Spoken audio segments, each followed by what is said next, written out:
If this recipe doesn't do really well, I guess I have to quit.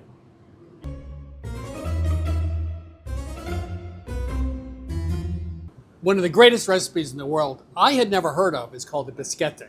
A bisquete is a cross between a yeasted dinner roll and a traditional American biscuit. I first had one at the Mackay Bakery in Mexico City. They wouldn't give me the recipe, so we had to kind of figure it out here over a period of 2 months. But I think we got pretty close. It's light, it's fluffy, it's tall, it's absolutely over the top. It is the most amazing biscuit I've ever had in my life. This recipe uses yeast and baking powder, which is one of the things that really attracted me to it. So this is rapid rise or instant, really the same thing. We'll just mix it. The milk should not be cold, it should be room temperature, because you want to give the yeast a head start. And if it's 75 degrees, it'll start to act. So we'll let that sit. This is also a rich dough. Obviously has 4 eggs in it. You want to whisk them together so when it's added to the dry mixture, it incorporates. But we also need to reserve 2 tablespoons of this mixture to glaze the risen biscuits just before they go into the oven. Then we add a little milk to get the right texture. This has a very light texture, it has a very specific texture. We tried it with just yeast, it was okay. We tried it with just baking powder, it was okay. When you put the two together, you have 2 different leaveners working.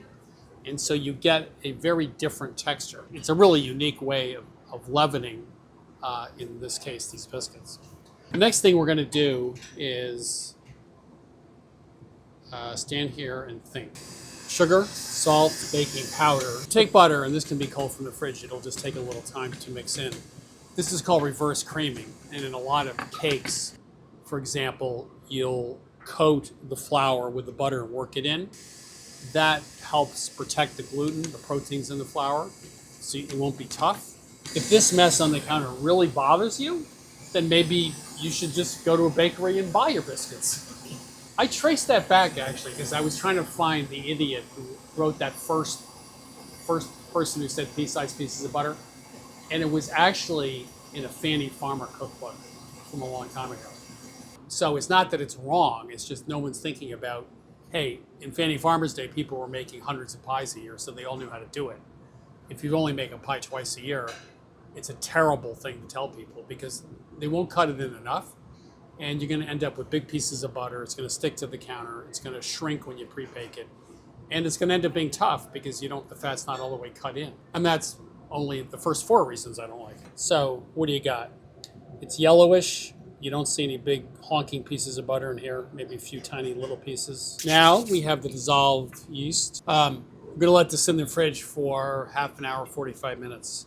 So the yeast is gonna start doing some of its work, and the dough is gonna sit and hydrate well, so it's gonna be easier to work with. Now, this is a sticky dough. So what? So you wanna make sure that the surface is pretty well floured. Also, it's a good idea to have your hands floured too. Okay. We're just gonna knead it because it's still rough. You wanna knead it a little bit until make sure it's well floured. It's smooth. So we're just gonna roll out to a 6-inch square, pat it out.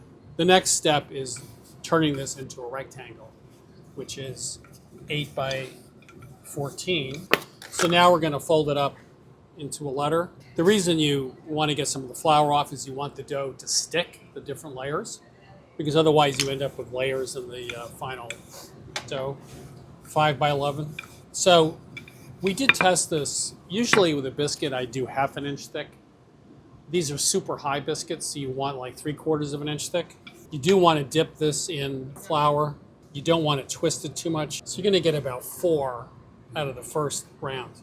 When you rework dough, you're not going to get as much lift in the oven, at least that's my experience. If you leave it a little higher and don't press it down quite as much, it seems to help. So I flipped the biscuit so the smoothest side was up. If there's a little crack, you'd want to have that at the bottom so it doesn't show up on the top. This is what they do in Mexico City, is they take a smaller cutter. You don't go all the way through. I guess it's just the design. It doesn't really affect anything about the biscuits that I can figure out. Again, these have yeast in them, so We're gonna let them sit for an hour. We tested half an hour and 45 minutes. You really need an hour. So they're ready to be baked. We're gonna glaze them first. In Mexico, you see a lot of their baked goods are glazed. They have a nice yellow color. In fact, some recipes for these actually put in powdered yellow food coloring into the flour mixture. I don't like to look what's in it, but I actually bought some. I've done that. I've bought yellow food coloring for this. 400 degree oven, 12 to 15 minutes. My oven, it's more like 10 to 12. So you want to definitely check about 10 minutes. Oh, my oven speech? Yeah. An oven is a box that gets hot. It's low, medium, medium high, and high. 375 versus 365 is complete, utter nonsense because all ovens are different. They're not all calibrated properly. An oven set to 350 will cycle. It'll go down to 330, up to 370, just like a thermostat in your house, right? You set the thermostat to 70. You need to take baking times as a rough estimate. I start checking halfway through, and I check over and over and over again because the hardest thing to get right for home bakers is when is it done, right? And that's what I really think. I'm a genius, or the kitchen's a genius, or somebody here's a genius. I love these biscuits. They're just amazing. I mean, they look amazing, they taste amazing. Anyway, trying to control my excitement. This one really took a village, but basically It did. Rose did all the legwork. I thought of it. So we've let these sit for 10 seconds. You really don't have to let biscuits sit too long. They're really absolutely delicious out of the oven. So, okay, I am more excited about this recipe than any recipe we've done here in the last year because I've been making biscuits for decades.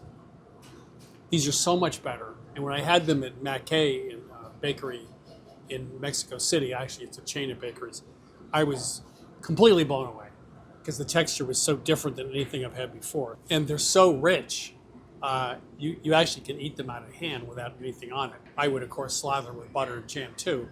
And they look phenomenal. The only reason we're doing a video about this is so that I can eat these biscuits. So I got the kitchen to help out, so this is really terrific. So good. Hey, Wes, how many times did we test this? We tested this for at least 25 times over 6 weeks. This took quite a bit of work by Rose. And nobody wanted to do this recipe. Everyone got mad at me about this recipe, except Rose was a believer, right? Yes, I was a believer. You were a believer. I was a believer always. Yeah. I think it's a great biscuit. I think it's a great biscuit.